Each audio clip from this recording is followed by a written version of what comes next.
Thanks for everyone who's joining us. This is our first Libcomix RA Wednesdays. For those of you who are big comics fans, you know that Wednesday is New Comic Book Day. Obviously, things are a little bit different right now, so we decided to try something different. I'm Amy Wright. I'm the president of the Graphic Novel and Comics Roundtable. So to put it in like comic book and video game language, the American Library Association is the Librarians Guild, and we now have a part of the guild that's all for comics and graphic novels. So we are broadcasting live today. Thank you so much for Andrew and Alex joining us live from Beguiling in Toronto. I should point out we're all safely ensconced. We're practicing social distancing. So I'm broadcasting live from sunny, freezing cold Edmonton, Alberta in Western Canada, and Andrew and Alex are in different parts of the store in the Beguiling in Toronto. For everyone along at home, so two of the hashtags that we'd like you to follow are hashtag LibComicsRA, so LIBCOMIXRA, so RA standing for Reader's Advisory. And we're also doing hashtag Boost Your Local LCS, so Boost Your Local Comic Book Store, because the Beguiling, one of the reasons we're featuring them, besides the fact that you're amazing and you sponsor the Toronto Comic Arts Festival, is they are doing shipments right now to people in Toronto and elsewhere. And so we're going to talk about new comic books and also how you can get your hands on some new comics. So I'm going to turn it over to Andrew and Alex to introduce yourselves and just tell us a little bit about what you do and also what's going on now with everything. Sure. So my name is Andrew Woodrow-Butcher. I do a few things here at the Beguiling. I run our kids shop, which is called Little Island Comics, and I also run our library business. So I spend most of my days talking to folks like you, talking to library workers, talking to educators about what comics are right for their collections and their classrooms. So usually I have a team of about 6 people who do that all day with me. We're running on a skeleton crew lately for obvious reasons.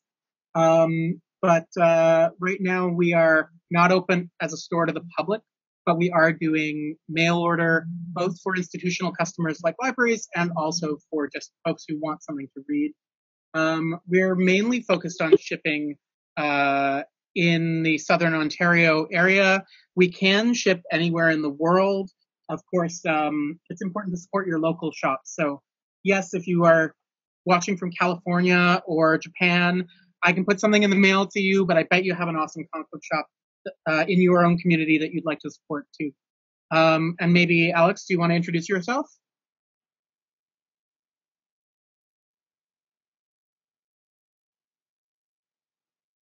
Sure. Hey, everybody. My name's Alex. I'm the manager at the Beguiling. So I kind of handle all of the storefront stuff, where Andrew's usually dealing with libraries or running Little Island for our kids and all ages books.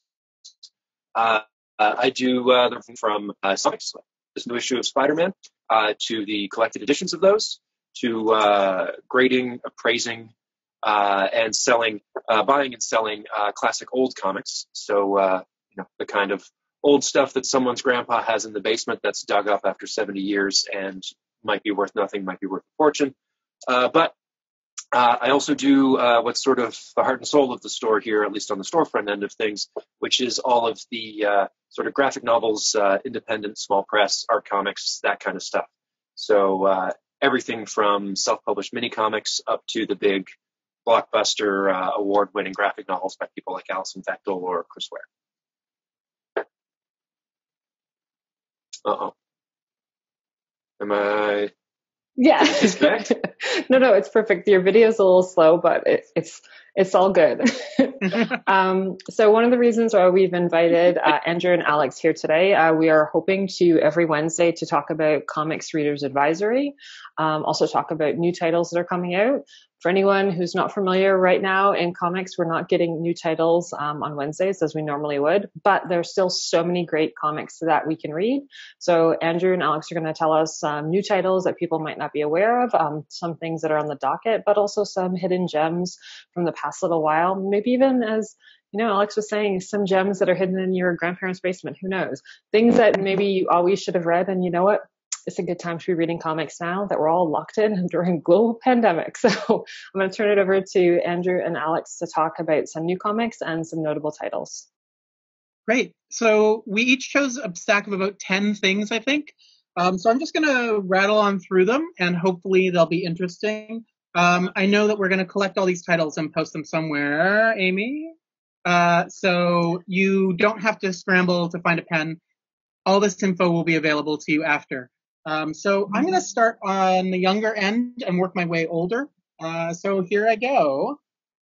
First title I want to show you, and this is sort of an old favorite, but it's also new again, and that is Elly. I don't know if many of you have read Elly. Elly was available in black and white wordless editions for a long time from Top Shelf. It's an excellent, excellent, sweet story about this very spherical owl. And Scholastic has picked up this title and reissued it in full glorious color.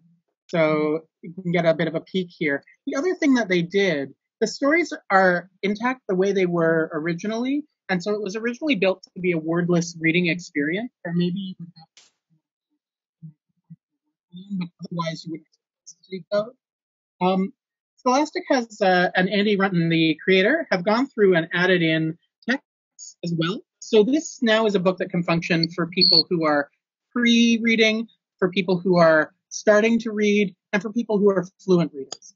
So I think that's a really interesting bridge book, and I'm glad that we have a new Elly edition, which is great, and it's great because there's not really anything that operates like that. So Elly, check it out. The next thing I want to bring to your attention, I know that everyone already knows all about this. We all know Dogman. It's the best-selling thing ever. I want to give you a good Dogman alternate because many kids have already read all of Dogman. So I wanted to show you The Investigators by John Patrick Green. This is an excellent first volume of a new series. There's going to be 2 a year, just the same publishing schedule as Dogman over there. They are investigative alligators, as you can see. Who doesn't want that? And about the same amount of words on the page as Dogman, the same kind of manic hilarity and adventure that you would expect from Dogman. So if your kids or your kids in your library have exhausted all the Dogman options already, turn them on to Investigators.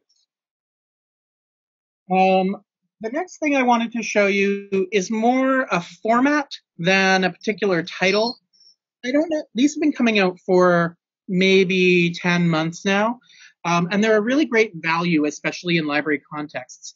So many of you already have been collecting Ms. Marvel or the Miles Morales Spider-Man. Marvel has come out with these chunky, sort of digest-sized editions. They collect a few of the regular-sized trades, and just the sheer pages per dollar count on this is excellent. So if you maybe have some of these titles, Ms. Marvel or Spider-Gwen already, maybe you don't have all of them, this is a great way to infuse your collection, personal or your library collection, with a lot of great superhero adventure. Pretty much middle grade okay, like some of it verging on teen, for not so much money. So those are great. And the last thing this one is an interesting and beautiful series. This actually is published more for older readers in Japan, but here it works very well as a kid's title as also. That's Witch Cat Atelier by Kamome Shirahama. I don't know if you folks have seen this yet. It's so beautiful. The art is just stunning. It's got like a classic fairy tale feel to it. Just want to in some of this beautiful art. This is a Harry Potter-esque kind of story. It's about a non-magical girl who, at about the age of 11, accidentally sees some magical secrets maybe she ought not to have, and then, as a result of that, has to be inducted into this world of magic. So, a kind of story that we've seen often. What I love, too, about this is that we learn very quickly in this series that spells are actually drawn, not spoken. So it's also a book about the power and the magic of art, which for a comics reader, for any reader, but especially for a comics reader, is really important. So we're on volume 5. That's the one that's hot off the press. But they're all available, and it's an ongoing series. You should totally get this. Beautiful, beautiful. Getting a little older now. I wanted to show you all this book here, That Can Be Arranged. This is a book by an American writer, an American Muslim writer, about arranged marriages and generally about her personal life and love life. It's sort of a memoir from when she was a teen until after she graduates from university. And what I liked was, first of all, it's sort of gently funny all the way through. She's got a good sense of humor. And I think it also approaches a topic that maybe is unfamiliar to a lot of North American readers, with a good dose of like cultural insight and also a good dose of humor along the way. I think it would be really popular in library collections, and it's just actually a pretty absorbing, quick, fun read. And so you all know that the 3rd volume of this excellent anthology series, Moonshot, is out now. For those of you unfamiliar with this anthology series, this is a collection of short pieces by Indigenous cartoonists, writers, illustrators from across the continent. The previous editions of this anthology have ranged as far as topic or style or mode. This new one, which I haven't actually had a chance to crack into very much yet, is on the topic of Indigenous futurism. So it is envisioning an Indigenous future from a wide variety of perspectives. You get a good slice of different kinds of styles of art in these. I think these are a great resource and also just interesting and absorbing in their own right. So that's an important release, Moonshot Volume 3. We're getting near the end of my list. Don't worry, you'll get to Alex soon. For those of you who remember these little guys, I don't know if you ever saw this series. They are called the Introducing books. They're, as you can see, pretty small physically, and they've been around since the 90s. I had one when I was in high school.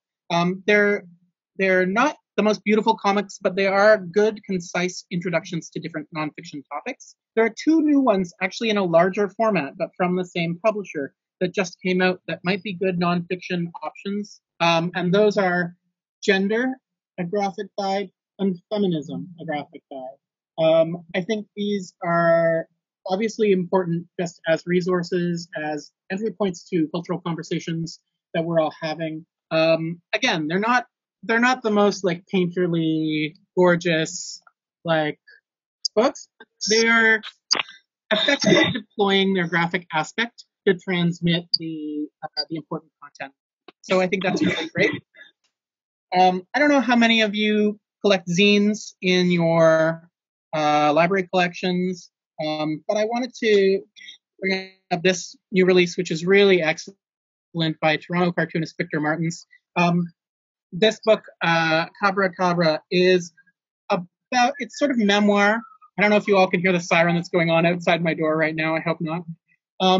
It's sort of memoir, and it's a memoir and sort of a coming-of-age story that is about Virginia Woolf, and specifically Virginia Woolf's Orlando, and how classics or important big books that inspire you and excite you when you're younger, when you revisit them, may turn out to have been problematic or not what you remembered them for, and that still they may have had a use. So it's about what literature is, the power of literature in our lives, and how it can resonate through. And Victor is an excellent cartoonist, definitely a name to keep in mind. This is just a great short read.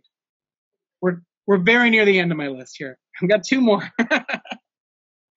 So this is a huge, important release, Uma's Table. This is published by Drawn and Quarterly. It's a Korean creator, the 2nd book in English from them. The first one was called Uncomfortably Happy, I think. So this is memoir comics. It is about your connection to your family and how that connection can change over time, how you can have more insight into it over time. And it's also about health and ill health, and especially the ill health of parents, and how that impacts you, especially if you are having a young family, starting new parts of your life. So, it's a particular moment in time to be reading books about death and health, and it might be the last thing you want to read, or it might be the first thing you want to read right now. This is really artful, and it also spends a lot of time talking about shared meals, food, and the dinner table as like a nexus for relationships with the people in your life. I really thought it was a brilliant piece of contemporary comics memoir. And the last thing that I wanted to show you, this is an art book. It's called This Is Serious, Canadian Indie Comics. So I don't know if how many of you know, there was a large full-scale art gallery show in Ontario about comics at the Art Gallery of Hamilton last year. It ran for 9 months or something. And this is the sort of catalog of the art show. So it's a great survey of independent comics from Canada from the last, 50 years even. Some really great art in here, a few good essays, and a good jumping off point if you want to find your next favorite Canadian cartoonist. This would be a great place to look. So that's my whole spiel, folks. Maybe we should, go segue directly to Alex, and then we can do some more. Does that work? Absolutely. And so for everyone, I'm going to mute myself then. So for everyone listening, we will be posting a full list of all of the titles on Twitter, on Instagram, and on our graphic novel and comics roundtable page later. But over to Alex.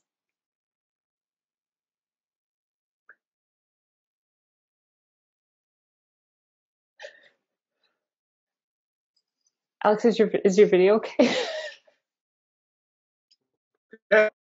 You paused a little. Both the audio and the video. I've got, think about it, Joey. Okay, you're good. We got you now.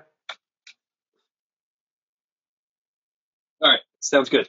I'm going to start off with a couple of nonfiction recommendations. This one just came in a couple of weeks ago. It's called Siberian Haiku. It's from Self-Made Hero, which is one of our favorite British publishers, and they do a great job of translating into English a lot of the great European comics that the American publishers tend to be a little reluctant to do. It's not the most cheerful, but as a big fan of nonfiction comics in general, I found that the best ones tend to also be the grimmest. Siberian Haiku is, sorry, just reading Chris's note there. So GCAP, it's set during the Stalin era of the USSR, and it's about folks in Lithuania being deported to the Gulag.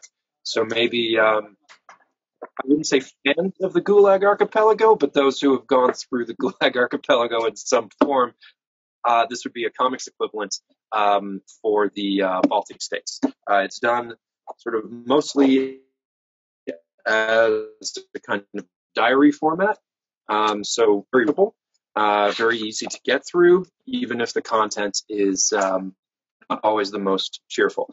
The other nonfiction recommendation I have is came out a few months ago, and was immediately caused a big splash. It is the story of the Korean comfort women that suffered under Japanese occupation during the Second World War. It's also beautifully drawn. Drawn Quarterly tends to have excellent decisions for which manga they publish, and they're consistently just gorgeous, gorgeous books. Again, it's kind of readable and sparse in how it's presented visually, but the heaviness of the material does make a little more of a next thing to show you is I Am Not a Kid. It's a new edition from Forsman's last book. His previous one, The End of the Fucking World, some of you might know because it was adapted into a miniseries on Netflix last year. So I Am Not Okay with This. The follow-up is also being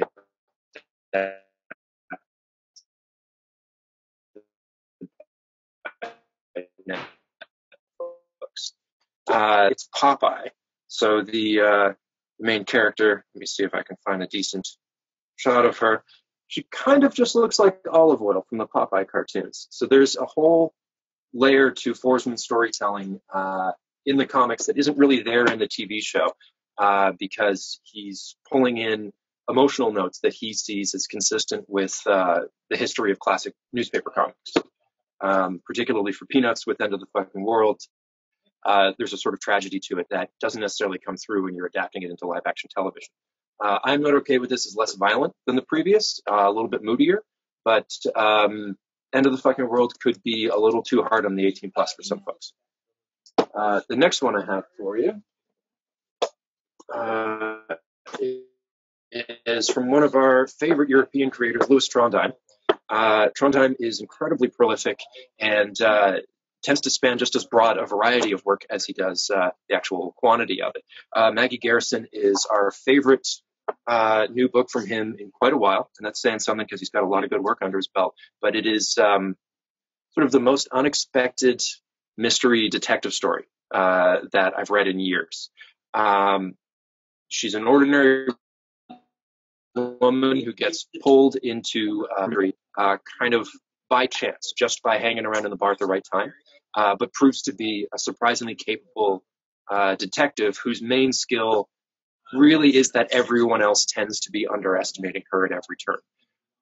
So it's a story, it's not drawn by Trondheim, it's a new collaborator of his named Stephen Hardy.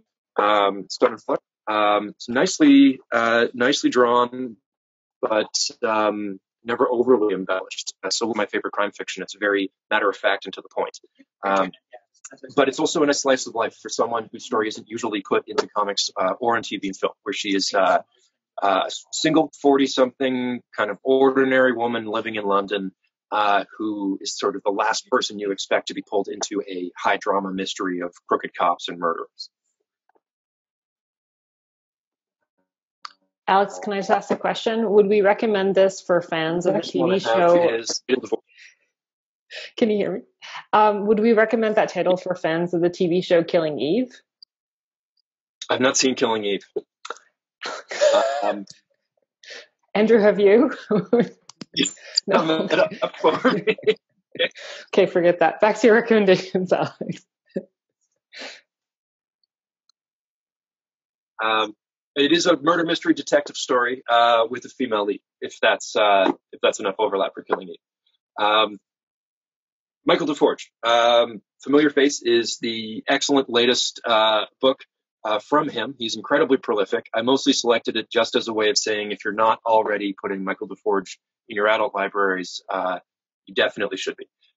He puts out 2 books a year, pretty much like clockwork, and very quickly became was clearly the preeminent cartoonist of his generation.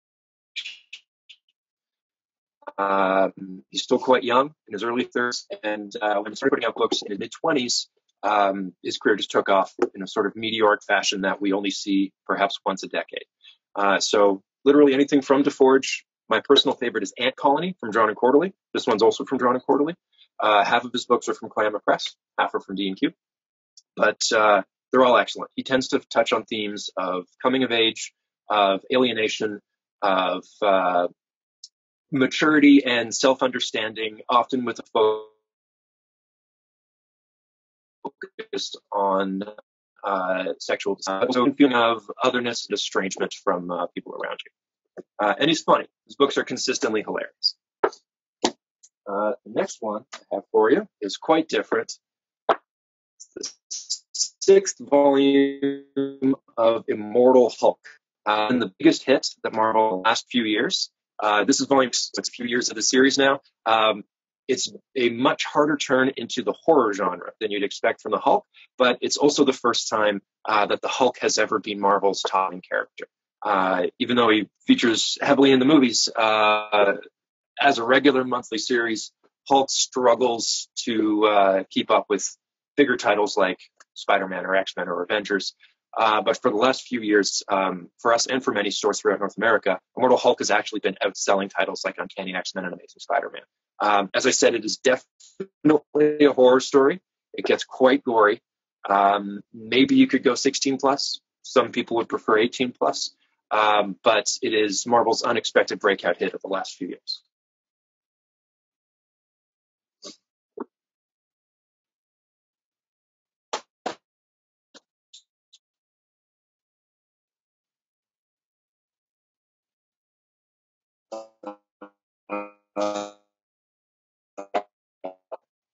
I can definitely hear him talking in the other room, but I don't know if he's coming through on the audio. Oh, has my audio cut out? No, you're back. You're back. Yeah. Okay. So I'm not sure where it cut out there, but this is now Volume 8 from Fantagraphics. Most of the previous volumes are still available. I think maybe even all of them. But one of the benefits of an anthology series is that you don't have to start at Volume 1. Doesn't matter if you're missing some in between. And Fantagraphics and Publisher has a history of consistently picking a strong lineup of exciting new voices, but also the well-established of old pro, hopefully on younger creators. But every volume has a couple of entries from some of the bigger names that are better established. This one is of particular interest to us here. We try to be very community-oriented. We do a lot of book launches. We do a lot of art shows and gallery shows, that kind of thing. And this volume has new work from Sammy Alwani. I'll show you some of his stuff here, which we're doing an art show for. So one of the reasons Andrew and I are excited about doing this is because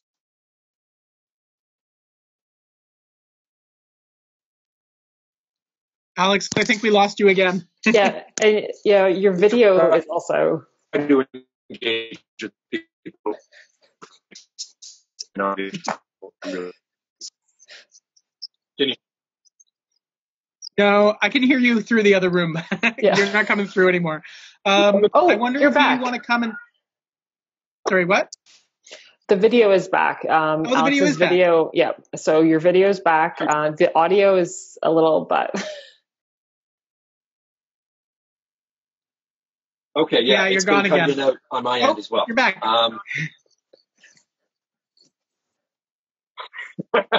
What do you recommend? Do you want to come and sit here, and I'll get out of your way? Yeah. Okay. We're trading spots, keeping our Okay. social distance.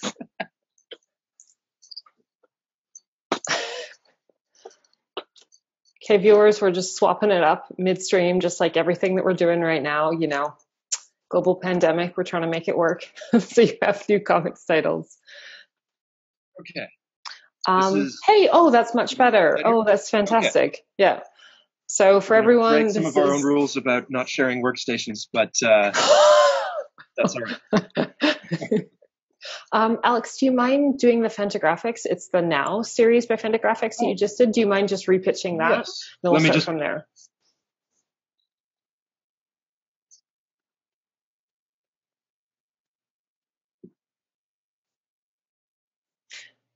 Oh, fantastic. Okay. So that was Now Volume 8. This is easier. I'm standing so much closer to it. So this is the latest volume in an excellent anthology series that Fantagraphics comes out quarterly. They're consistently strong lineup. Fantagraphics has a history of putting out, for the most part, the best anthologies in the art, comics, graphic novel sort of world, whatever you want to call it. The history goes back to like Art Spiegelman and Raw Magazine, that kind of thing, and Weirdo, and then Fantagraphics sort of picked up the baton from the 80s and has done a great job since then. So Now is their current series that they're running through. Every volume has a good mixture of creators. They're good at getting a very diverse lineup. In particular, they have a lot of strong sort of up-and-comers, like younger cartoonists, for really impressing people early in their careers, as well as mixing in some old pros. Now is no exception. Now focuses a little more on the younger voices, but there's still some good established creators in there. That's awesome. The next one I'm going to show you is the second volume. These are huge new versions. I think they're good 600 or 700 pages, almost 800 pages. Drifting Classroom is a personal favorite, but also a classic of horror manga. Like a lot of manga or a lot of horror manga in Japan, it's intended for a much younger audience than we would ever give it to here. It gets shockingly gory and is absolutely terrifying, especially since the characters are mostly around 8 years old. So over here, I would say that's definitely a teen title, but in Japan, they're thinking more like 8 and up. But it is. It's a classic. It's older in terms of horror manga. It's originally put out in the 70s, I believe.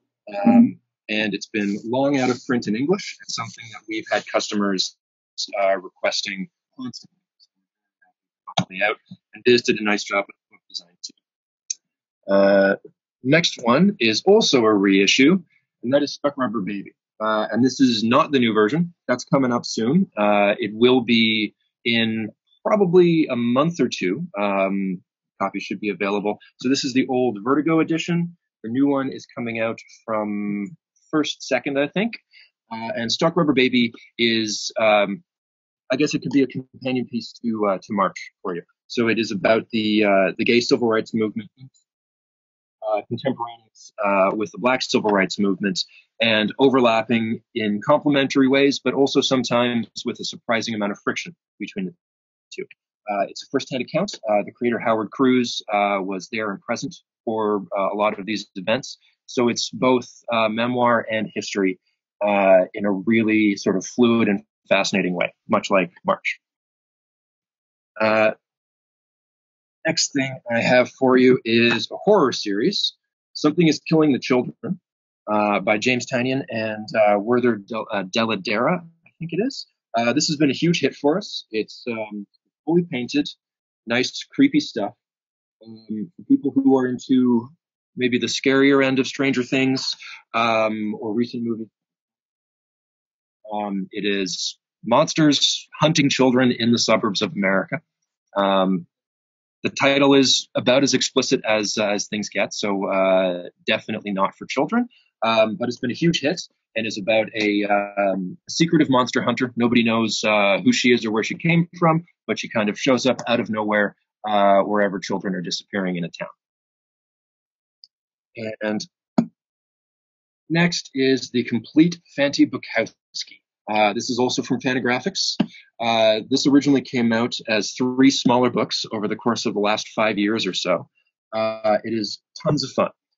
Fanti Bukowski is the pen name of sort of self-obsessed, bloviating, pretentious idiot who has decided that he is the greatest poet in the world and is self-publishing his zines and getting very impatient about everyone else not realizing just what a genius he is. It's kind of self-deprecating in a way that anyone who has worked around artists and writers can both appreciate in a vicious way and maybe at times have a self-conscious moment of thinking, I think maybe I've been the idiot in the room who's actually said that. Noah Van Shiver is one of our favorite, I would say he's in his mid-30s and surprisingly already has about 7 or 8 books under his belt. He's quite prolific and his work ranges all over the place. He did a biography of the young Abe Lincoln. He's working on a biography of Joseph Smith because he was raised Mormon. And he's also done all kinds of short fiction and longer form work himself. Fanti Bukowski is his funniest book so far, and I would say probably my favorite, although I am very much looking forward to that Joseph Smith biography. The last thing I have for you are the Kush anthologies. These are wonderful, tiny little books from a Latvian publisher called Kush, K-U-S. They're imports. We have to get them directly from them, but they're all in English. And every volume has a different theme. So the latest one is almost entirely Australian creators, largely Melbourne, with a big focus on comics and medicine. I'm not sure if that was by design or just a coincidence. But previously they've done, for instance, I think this one is all Japanese creators. They did a volume that was all Canadians. This one I think is business. Yeah, this one they called Business Times. It's stories about people going to work instead of being geographically organized. Another recent one, which is called Bonkers.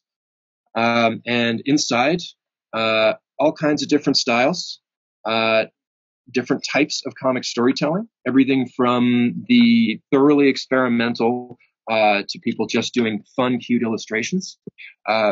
For a small press company that goes through so many different names and manages to find people in so many different comics communities all over the world, especially in small to mid-sized towns in Europe, they really do an amazing job of consistently putting together a great package.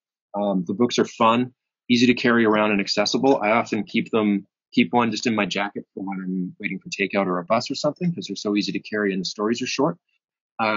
And with the rotating theme on every volume, there's always a very loose kind of narrative, or at least idea, connecting all the stories in one book. I think that is it. Yeah. I hope I didn't know too many. No, that's amazing. That's fantastic. I need to buy those now. Like, especially the last series. I'm like, yeah. So we're gonna hear from Alex and Andrew again about how the Beguiling is doing orders right now, and also how you can boost your local comic book store. But I wonder what we're gonna do for the Reader's Advisory, because we have one working camera now at the Beguiling. What do you think? Yeah, Andrew, do you want to see if you can sit down and I will kneel next to you? 6 feet away.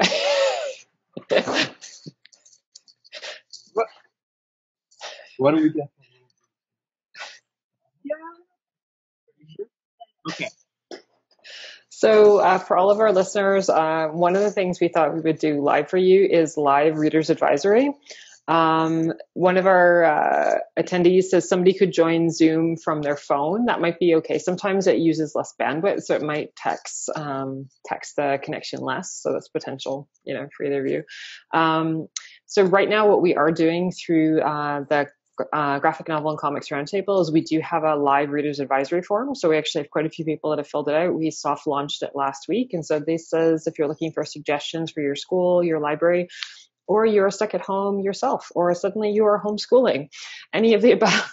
So we have a lot of people who filled out readers' recommendation forms, and we're going to do 4 of those readers' recommendation forms live right now. So what we ask for in the Reader's Advisory form is we ask everyone to tell us what kind of age group they're looking for, something about some of the titles they recently loved, some of the things that they're like, nope, I never want to read a book like that. And we just take it from there, and we suggest 3 titles. So I have some that I've come up with, but I want to hear what you 2 have come up with. So our first one was a live Reader's Advisory request for across the age ranges, so adult, teen/YA, and our respondent says they loved Saga, also loved Tilly Walden. I'm wondering if they're referring to On a Sunbeam, Tilly Walden, or other ones, but also loved the Monstrous series, and also loved Spill Zone by Scott Westerfield. So, Alex, Andrew, go. What do you think? Oh, sorry, the audio is. Yeah. Oh. I think maybe where the placement of the mic is. Can you hear me? I can hear Alex okay. I'm wondering if it's yeah. Not really. Sorry, Andrew. Why don't you whisper it into my ear and then I'll. Yeah, we could write it down. Andrew's setting up over there. Okay. My go-to recommendation for people who like Saga is often a series called Amma by Frederick Peters. He's I believe, Swiss cartoonist. How do you spell that, Alex? Sorry, it's Amma. Is it A? A-A-M-A. It's also from Selfmade Hero. Okay. 4 volumes. Than Saga, but it's about a world kind of being terraformed and life evolving at breakneck over the course of 2 books as 2 brothers are kind of exploring that world on its own. And even though it is a great big kind of epic hard sci-fi story, the main focus really is just on this dynamic between these two brothers and the weird robot gorilla that they've got with them. It's got a little bit of action, but nice. Yeah, and it got a little bit of humor, but it's one of the examples, the few examples where sci-fi is really deployed mostly from a story that's principally concerned with the relationship between the leads. And I think that's one of the things that makes Saga really work. Is that all the fantastic elements are really just set dressing for Vaughn to examine that relationship, that marriage. I like that. Sort of both the space opera, but also the personal relationships. Did you have other ones? So she also said that Tilly. Do you have? I think Andrew is trying to connect. Do you have him? I can hear you, Andrew. I can see you. Still no audio. Do you have your headset in? You might try with a headset. Sometimes it helps for Zoom. I can give one of my suggestions, maybe why Andrew tries the headset. So one of our go-tos, this is actually a huge favorite in the roundtable right now, is Cosmo Nights. So this is Cosmo Nights by Hannah Templar, and I'll drop it into the chat. Huge suggestions and a lot of really good feedback on that series. We also have the Paper Girls series that's recently come out by Brian K. Vaughan and Cliff Chang. So that is kind of, has a Stranger Things vibe, but definitely has like a vintage vibe to it.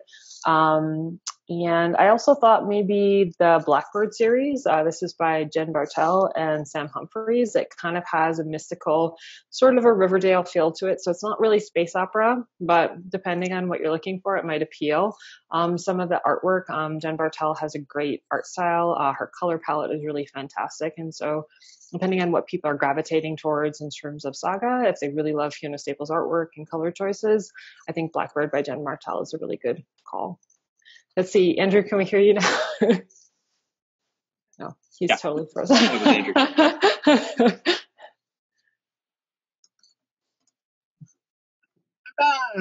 Back.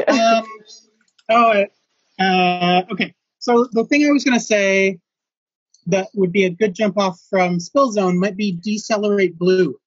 Oh, okay. Is YA sci-fi, like dystopia. I think the last name of the creator is RAPP, R-A-P-P. And it is set in a future where efficiency is the main cultural value, speed and efficiency, and it's about taking a moment. There's also a good thread of like will they, won't they romance, sort of. I just thought it was a good, juicy YA dystopic graphic novel. And sorry, Andrew, what was the title on that series again? It's called Decelerate, like the opposite of accelerate. Decelerate Blue. Decelerate Blue? Is it like that? Decelerate Blue? More or less. Everyone, we will put proper titles and creator names when we get to this. Okay, that's cool. Because for Spill Zone, I mean, a lot of people that are such big fans of Scott Westerfeld's YA, I haven't heard of that series before, so I'm excited to check that out. Okay, so for our next live readers advisory, we have an adult was our category, like a sort of adult reading level, and mystery and suspense. And the person who wrote in with this specifically said they're not a huge fan of Harlequin romance, supernatural scary, or sci-fi. When I first did this reading recommendation, I read the columns wrong, and I was like, oh, the Unnatural series, because it's both supernatural and very titillating and romance and everything. And I was like, no, Amy, opposite. So we're looking for mystery and suspense for adult audiences. I would recommend Swimming in Darkness by Lucas Harari. So this was originally published in French. Recently, I think maybe in the fall, it was translated by Arsenal Pulp Press is the publisher. This is a gorgeous book. I'm just going to try and give you a glimpse inside.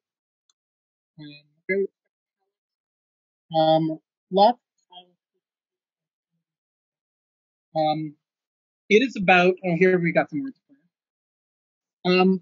It is about a mysterious building in the Swiss Alps.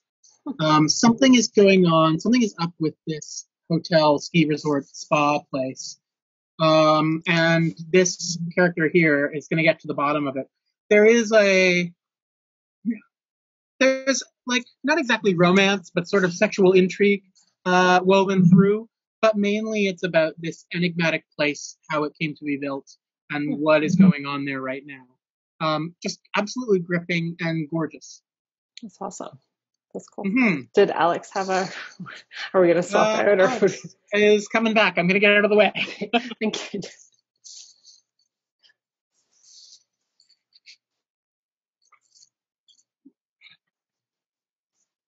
Okay. I've got two sort of my go-to recommendations for anyone into mystery, thriller, crime fiction in general. I think the gold standard is still Darwin Cook's Parker adaptations. These are based on the Parker novels by Donald Westlake, also known as Richard Stark.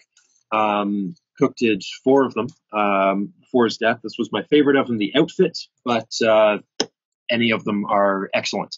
The first one's The Hunter, then The Outfit, then The Score, then Slayground. Cook was, he had a particular knack for that sort of mid-century modern design and illustration. Also, got a particular fondness for our locals. Oh, so pretty. The Outfits, one of the reasons I like it so much is that it jumps back sides, different heists, different ways in which the large organized syndicate. It's quite stark noir, so definitely for adults. The other recommendation is pretty much anything by Ed Brubaker and Sean Phillips. The two of them have been working together for decades now. They're best known for a series of theirs called Criminal. I recommend literally anything they've done together. This one, The Fade Out, is my favorite of their work. It's Golden Age Hollywood during the Red Scare, and it's about a failed screenwriter and his even more failed screenwriting partner who's been blacklisted. They're working together because the blacklisted one can no longer put his name on work.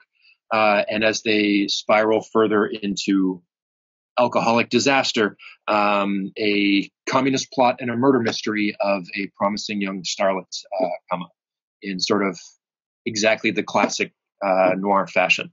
Brubaker is kind of uniquely suited for it. He's always been a mystery and crime writer.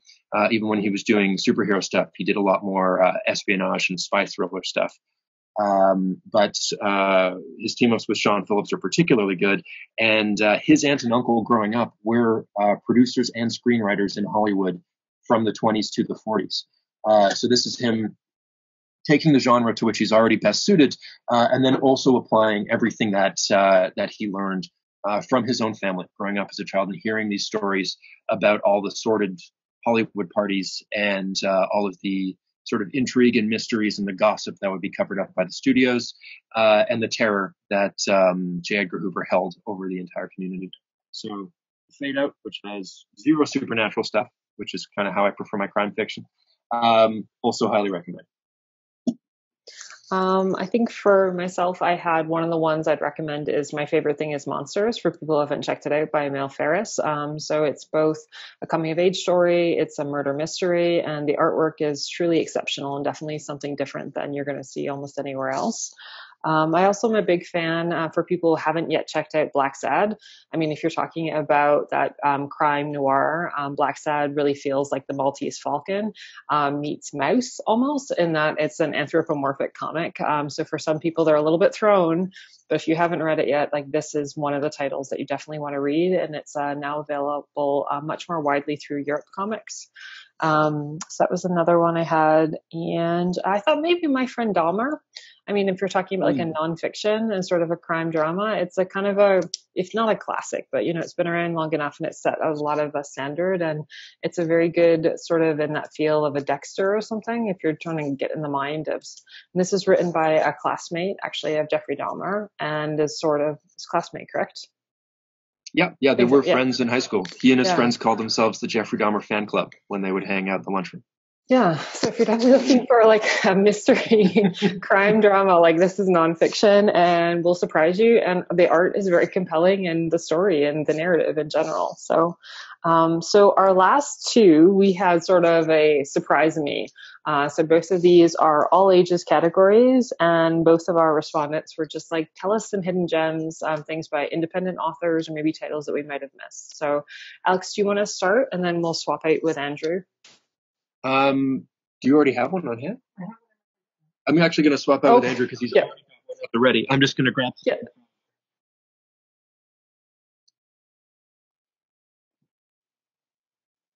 Mac. I can't imagine.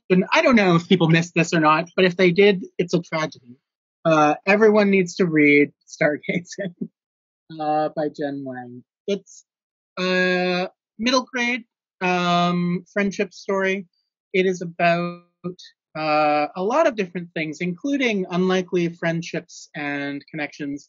It does have a sudden medical problem that everyone ends up okay, but that's very serious. It's also about art and the place of art in our lives. And it's also about culture and culture, your family's culture, and the culture of an individual family also, and how families can differ within cultures. I think it's just excellent storytelling. Her art is stunning no matter what she does. It's just essential reading, I think. If you missed out, you've missed out. Well, I would, and Jen Wang, of course, won the Eisner for this. For Prince and the Dressmaker. Prince and the Dressmaker, yes. So yeah. Jen Wang won the Eisner for the Prince and the Dressmaker, and then this is her newest title. For anybody who's listening who maybe isn't as familiar with the Eisner Awards, for those of us maybe from library backgrounds, these are awards given out in comics every year during San Diego Comic-Con, and Jen Wang was honored for, it was best children's comic, correct? Or it was YA for Prince and the Dressmaker? Yeah, I think it might have been YA. YA, yeah. Yeah. Alex is looming with another suggestion. I'm going to go.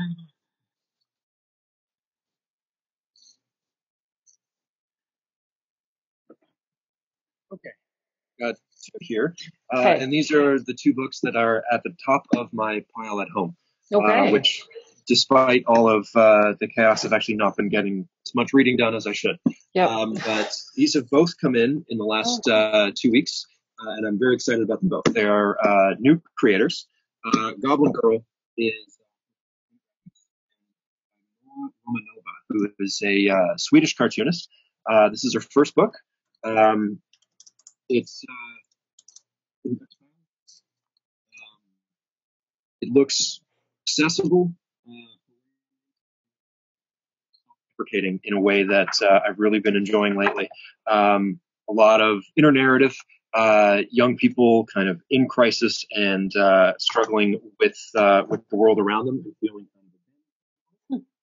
definitely not at all ages, not titillating or explicit either. I can't say all that much about it because, as I said, I haven't actually read it yet, but I'm always excited when there's someone I'd never heard of before has a big book come out. Alex, we just have a note from one of the panelists. I guess when you're holding up the book, it's just cutting the mic out a little bit. Oh, okay. Yeah. No worries. The other one is Catherine Ocelot. Guessing that's a pen name, but who knows? This is published by Conundrum Books, which are based in the Maritimes of Canada. Ocelot is a Montreal cartoonist, and this is also her first book in English. I think she's got a couple of works already in French. It's sort of odd-looking bird people going about their life, also a little more minimalist than a lot of stuff, but then occasionally much more lavishly done. It looks gorgeous. For just more of kind of young people in Montreal and disasters and pitfalls. I think this is more memoir. So someone going a working artist in contemporary Montreal. Those are two things that have definitely caught my eye in the last 2 weeks that I think are very promising. but always excited to see a new name on rack. So we're coming up. We have about 6 minutes left. Andrew, did you have some other ones that you wanted to recommend? Or Alex, were there some ones that you were like, I need to recommend this one too? Andrew, yeah, like either of us could keep picking books. Yeah, it's. Are there any other particular categories or questions that people? No, so we had a lot of hidden gems. So I wanted to give a shout out if people don't know. This is Linda Berry's syllabus. Sure. So she had her most recent title. It's called Making Comics, and so syllabus and Making Comics, they can be read side by side or they can be read by themselves. And one of the reasons why I want to recommend Linda Berry, beyond the fact that she's amazing, is we have a lot of people who are suddenly homeschooling or people who have time in their hands or struggling for a lot of reasons. And so syllabus and Making Comics are essentially Linda Berry's how-to, how everybody can be creative, everybody can write comics. And she demonstrates a lot of different techniques that she uses in her class. She'll give her students writing prompts. And so you can see this is Song of the Day. And one of the things for a lot of people who have attended her creative workshops, I think what people have found is doing art, working with our hands, being creative is something that is therapeutic and meditative for all of us. I think we all know how to draw. We all enjoy drawing as a kid and we all kind of get talked out of it. She very much is of the mindset that everybody can be creative again, and it has so many different creative outlets for everyone. The other thing, it's a slightly not older title, but it came out in the past few years, but I wanted to call attention to this because we do have one of my colleagues on the line from the graphic medicine community, and there's so many great graphic medicine webcomics, titles that you might not be aware of, or other opportunities to connect with people right now. So this is the Graphic Medicine Manifesto. So if you don't know about graphic medicine, there's lots more information I'm going to drop in the chat. But essentially, it is medical professionals, comics creators, all coming together to talk about medical information, diagnosis, symptoms, mental health through comics, through cartooning, through creative platforms. And there's been a lot of really great graphic medicine comics that have come out even to explain COVID and to talk to people graphically about why flattening the curve is important. Sometimes relaying information graphically, we always talk about the compelling nature of graphic storytelling.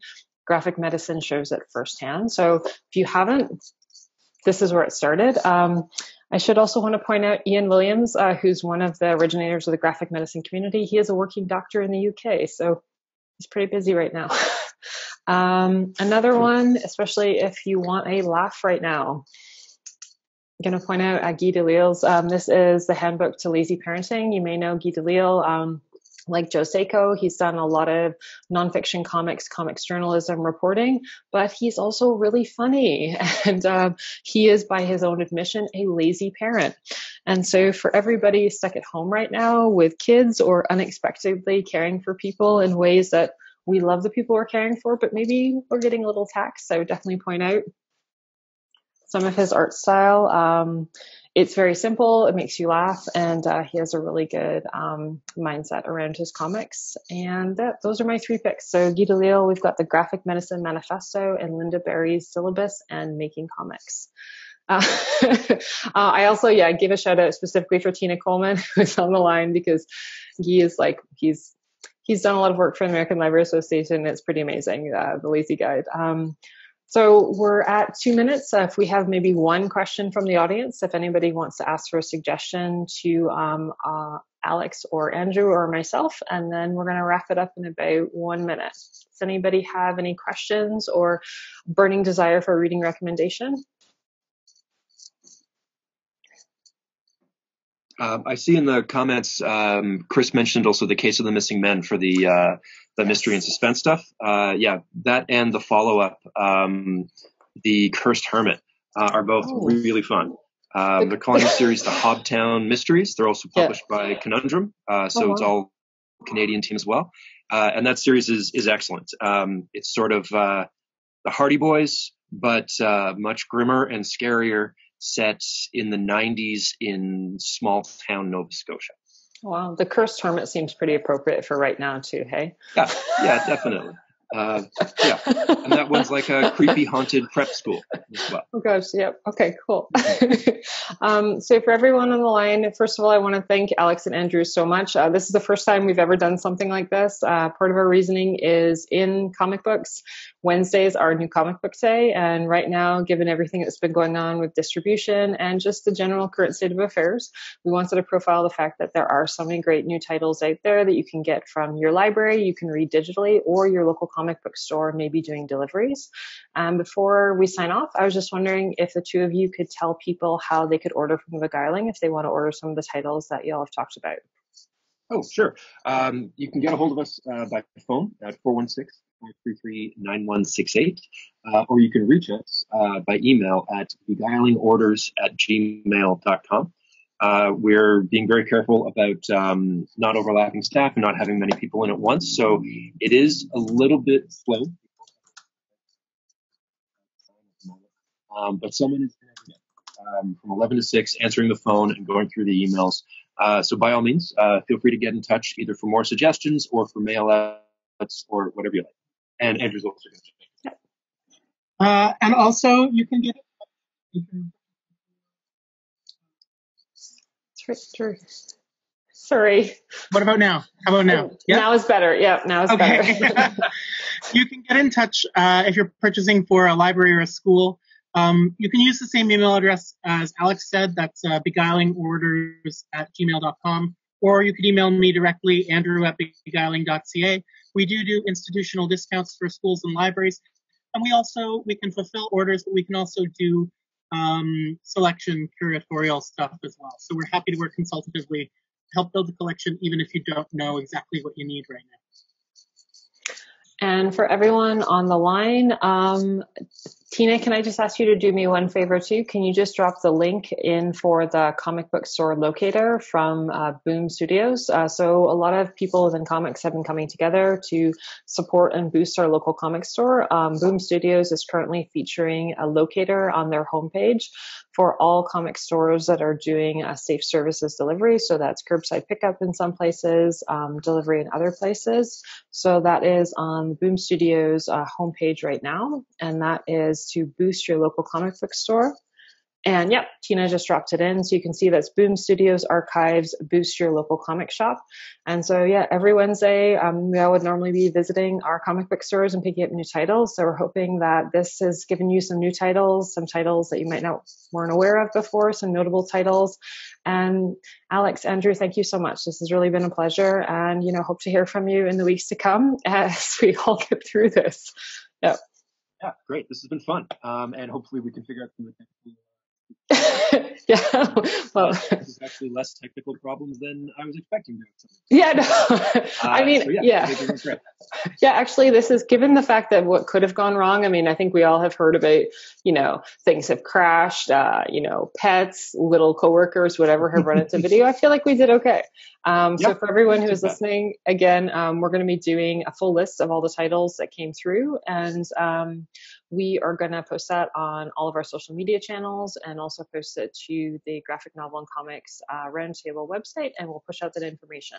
So more to come. And again, thank you both so much. Everyone, we're going to sign off. Until then, stay safe, everyone. Take care.